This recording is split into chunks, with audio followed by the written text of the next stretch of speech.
Equilibrio ácido-base. La mística que envuelve el tema del equilibrio ácido-base es el mantenimiento de la concentración de hidrogeniones en el líquido extracelular.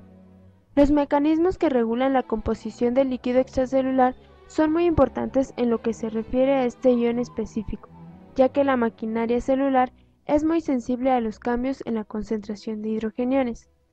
Cuando en una solución aparecen mezclados un ácido o una base débiles y su sal conjugada, se tiene un amortiguador. Si al amortiguador se le agregan hidrogeniones o hidroxilos, estos iones se neutralizan con la correspondiente parte ácida o básica de la solución, dando como resultado que el pH no cambie bruscamente.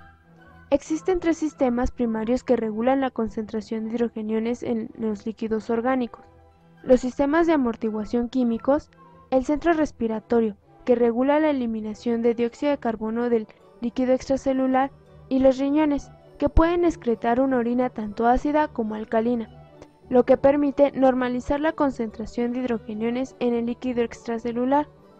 A pesar de que es la línea de defensa más lenta, es el sistema regulador ácido-básico más potente del organismo. La importancia de los amortiguadores en los líquidos orgánicos salta a la vista si se considera la baja concentración de hidrogeniones presentes en los líquidos orgánicos y la cantidad relativamente grande de los ácidos que el organismo produce cada día. El sistema amortiguador más importante del líquido extracelular es el sistema amortiguador del bicarbonato.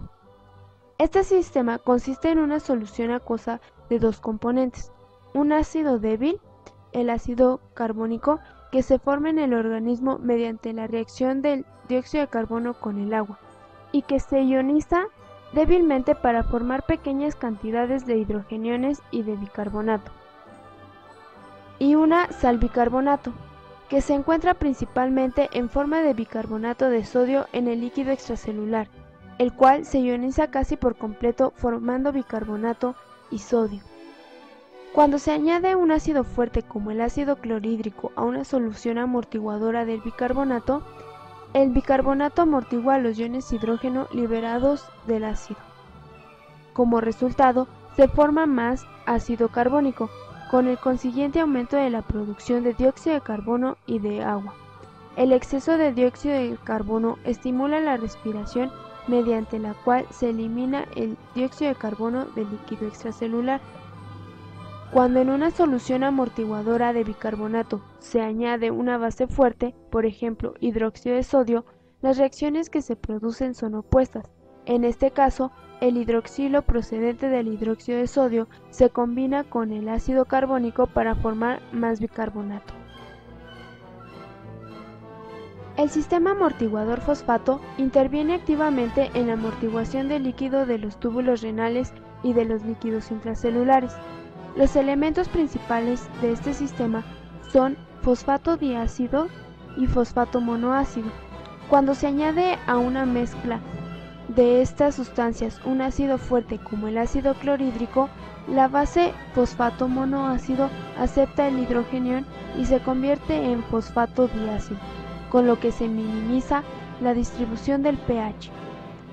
Cuando una base fuerte como el hidróxido de sodio se añade al sistema amortiguador, el fosfato diácido amortigua los grupos hidroxilo para formar cantidades adicionales de fosfato monoácido y agua. Las proteínas son uno de los amortiguadores más importantes del organismo gracias a sus elevadas concentraciones, sobre todo en el interior de las células.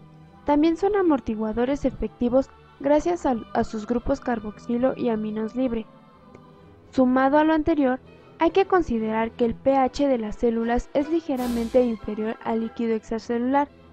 La membrana celular permite un cierto grado de difusión de hidrogeniones y bicarbonato, aunque estos iones necesitan varias horas para equilibrarse con los del líquido extracelular.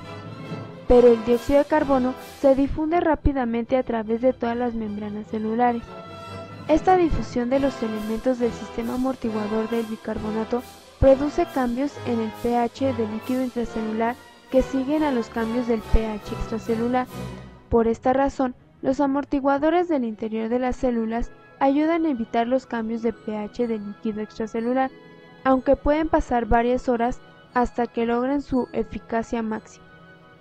En los eritrocitos, la hemoglobina actúa como un amortiguador importante gracias a la disociación de los grupos imidazol de sus residuos de histidina. La segunda línea de defensa frente a los cambios de pH es el control que ejercen los pulmones sobre el dióxido de carbono del líquido extracelular. Un incremento en la ventilación elimina el dióxido de carbono del líquido extracelular, lo que reduce la concentración de iones hidrógeno. Por el contrario, la disminución de la ventilación aumenta el dióxido de carbono y por lo tanto eleva la concentración de hidrogeniones en el líquido extracelular. Para mantener el equilibrio ácido-básico, los riñones deben excretar una cantidad igual a la producción de ácidos no volátiles y evitar la pérdida de bicarbonato por la orina. Para ello, los principales procesos renales son reabsorción de bicarbonato filtrado, excreción de iones hidrógeno, formación de nuevo bicarbonato y secreción de bicarbonato. Alrededor del 80 a 90% de la reabsorción del bicarbonato se produce en los túbulos proximales, de forma que la cantidad de bicarbonato que fluye hacia los túbulos distales y colectores es pequeña.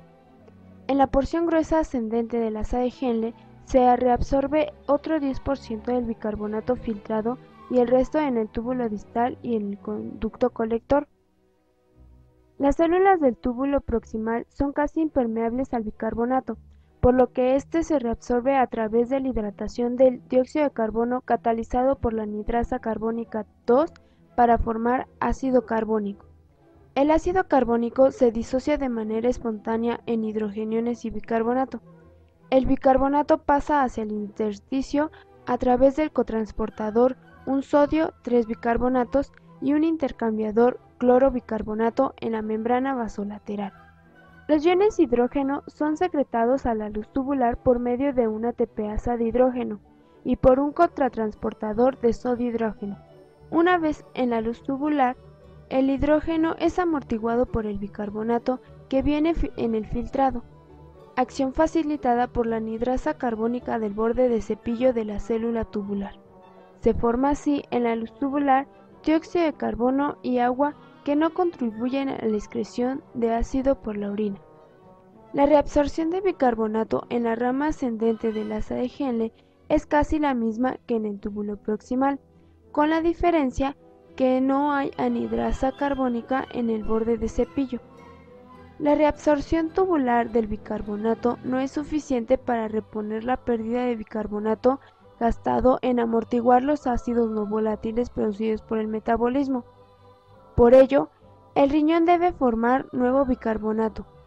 Esto se logra mediante dos mecanismos: excreción de iones hidrógeno en forma de ácidos titulables y excreción de hidrógeno en forma de aniones amonio.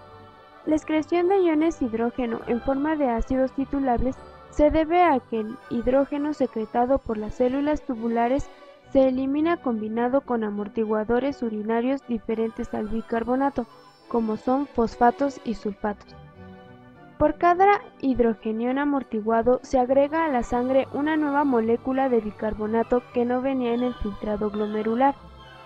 En el segundo mecanismo, la glutamina que llega a los riñones es transportada a las células epiteliales de los túbulos proximales, la rama ascendente gruesa del asa de Henle y los túbulos distales.